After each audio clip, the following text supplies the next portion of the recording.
Hi viewers, welcome to our channel. YCP మాజీ MLA Alla Ramakrishna Reddy కూడా ఇప్పుడు అరెస్ట్ అయ్యే అవకాశాలు కనిపిస్తున్నాయా అంటే అవుననే సంకేతాలు అయితే చాలా బలంగా వినిపిస్తున్నాయి.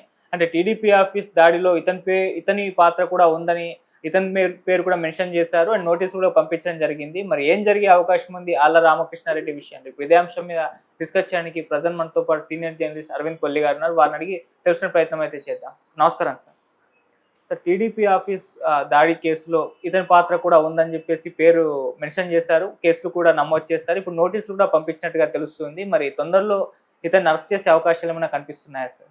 ఆళ్ల రామకృష్ణారెడ్డికి సంబంధించిన రాజకీయ ప్రస్థానం ఇటీవల కాలంలో మనం చూస్తే ఆయన కాంగ్రెస్ నుంచి తర్వాత వైసీపీకి వెళ్ళిన సందర్భం చూస్తాం. మొదట్లో తర్వాత వైసీపీలో ఎమ్మెల్యేగా ఉండి తెలుగుదేశం పార్టీ వారసుడుగా చెప్పబడుతున్నటువంటి లోకేష్ని ఓడించినటువంటి చరిత్ర చూస్తాం. అవును. లోకేష్ని ఓడించిన క్రమంలో ఆయన వైసీపీ నాయకులందరికీ హీరో అయ్యాడు. No doubt about it. ఆయన లోకేష్ని ఓడించడం ద్వారా ఒక బలమైనటువంటి సంకేతాన్ని ఇచ్చారు అనేది ప్రధానమైన అంశం. దాంతోపాటు ఆ తర్వాత జరిగినటువంటి పరిణామాల్లో అనూహ్యంగా ఆయన కాంగ్రెస్లో చేరారు. షర్మిల నాయకత్వంలో ఆయన కాంగ్రెస్లో చేరారు.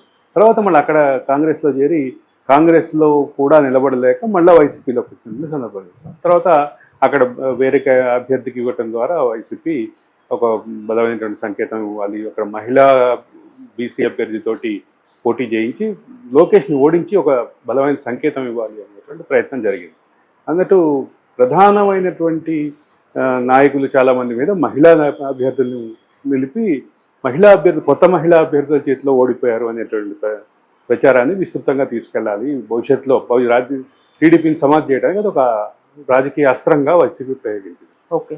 ఒక క్రమంలో ఇవన్నీ ఇట్లా ఉంటే అసలు మొత్తం ఓడిపోయే క్రమంలో మంగళగిరి కూడా ఓడిపోయినటువంటి పరిస్థితి చూసాం.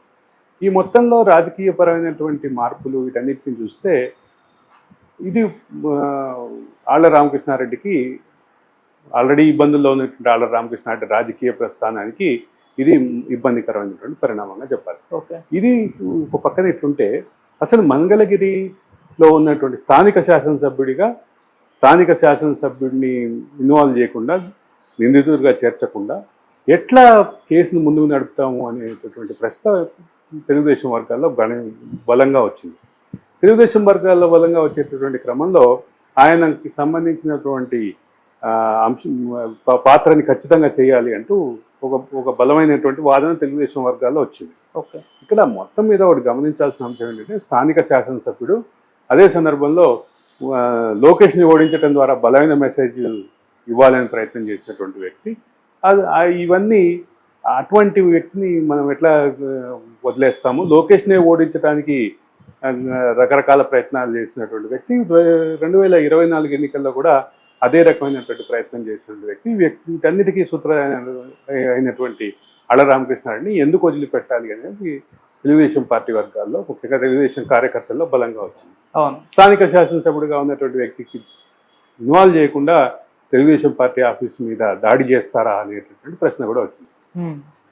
తెలుగుదేశం పార్టీ ఆఫీస్ మీద దాడి చేసే క్రమంలో ఆ స్థానిక శాసనసభ్యుడి పాత్ర ఖచ్చితంగా ఉంటుందనే ఊహాగానాలు జరిగింది.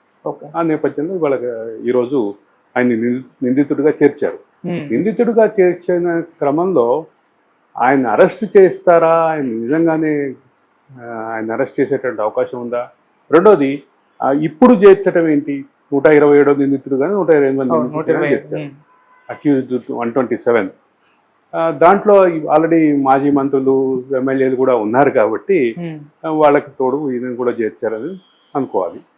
కానీ ఈ చర్చ అయితే తెలుగుదేశం స్థానిక కార్యకర్తల్లో విస్తృతంగా అసంతృప్తి అయితే ఉంది.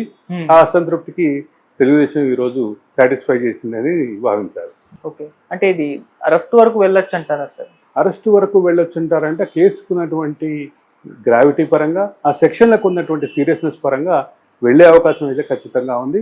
అయితే దాన్ని క్వశ్చన్ చేస్తూ ఆళ్ల రామకృష్ణారెడ్డి మళ్ళీ హైకోర్టుకి వెళ్తారా, క్వాష్ చేయించుకుంటారా, క్వాష్ అడుగుతారా, ఇవన్నీ కూడా భవిష్యత్తులో న్యాయపరమైనటువంటి ఏ రకమైనటువంటి చర్యలు జరుగుతాయి, ఏ రకమైనటువంటి రిజల్ట్స్ వస్తాయి అనేది భవిష్యత్తులో చూడాల్సింది. ఓకే సార్, మొదట వల్లభనేని వంశీ కూడా టీడీపీ ఆఫీస్ పై దాడి కేసులోనే అరెస్ట్ అయ్యారు. ఆ తర్వాత పలు కేసులు నమోదయ్యాయి. ఇప్పటి వరకు కూడా బయటకి రావడం లేదు.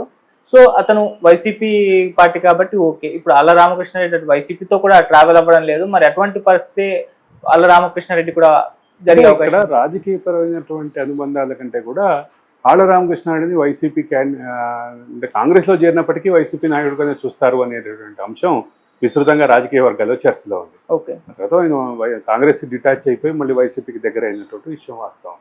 వైసీపీకి బహిరంగ దగ్గర కాకుండా ఆయన కాంగ్రెస్లో ఉన్నప్పుడు కూడా ఇప్పుడు ఇందాక మనం మాట్లాడుకున్నట్టుగా కోవర్ట్ సబ్జెక్టు, ఆయన వైసీపీ కోవర్ట్గా కాంగ్రెస్లోకి వెళ్ళారు అనేటటువంటి చర్చ విస్తృతంగా ఉంది.